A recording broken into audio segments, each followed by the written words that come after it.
Bugün sizi Amerika süpermarketlərində ərzaqların qiymətləri ilə tanış edəcəm. Getdik, başlayaq avokadodan. Avokadonun bir ədədi 55 sentdir. Amma ilk dəfə də 55 alıram. Çünki mən həmişə normalda 25 sent almışam bu marketdən. 4 ədəd avokado götürdüm. Mən poundla deyəcəm. Çünki burada kiloqramla deyil, çəkilər poundla olur. Bunu da deyim ki, 1 pound təqribən yarım kiloqramdır. 400 neçə qram. Almanın 1 poundu 98 qəpidir. Təqribi bu qədər alma götürdüm. Bananın 1 poundu 50 sentdir. Təqribən 8-9 dənə banan götürdüm. Qırmızı üzümün 1 poundu 1 dollar 67 sentdir. Belə üzüm götürdüm. Soğanın 1 poundu 68 sentdir. 4 yekə soğan götürdüm. Pomidorun 1 poundu 82 sentdir. Bu qədər pomidor götürdüm.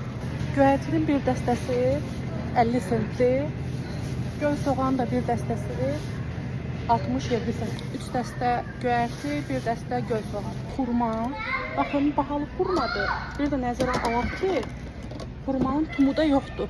Çıxardıblar içindən. 1 pound eləyir 7 dollar. Mango şirəsi var. 4 litrdə hardasa 3 dollar 68 sentədir. Çox ucuz, çox yaxşı. Südün 4 litri 3 dollardır. Mən bunlardan götürəcəm 2 dənə. Bunlar biraz bahadır. 12 dənə yumurta 2 dollar 16 sentə. Sevdiyim karamelli dondurma. Bir ədədi 3 dollar 87 sent. Evə belə bir dənə qab götürəcəm. 1 dollar 48 sentə. Bir ədəd qabyan şampun 2 dollar 68 sent. Benim ərzaqlarım, baxın aldığım bu ərzaqlar hamısının cəmi elədi 53 dollar 90 sent.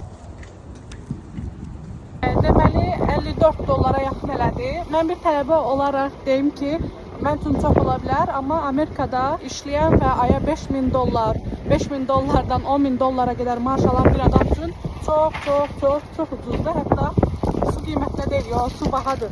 Nə qiymətlədir? Ən ucuz olan nədir? O qiymətədir yəni. Sizcə qiymətlər necədir?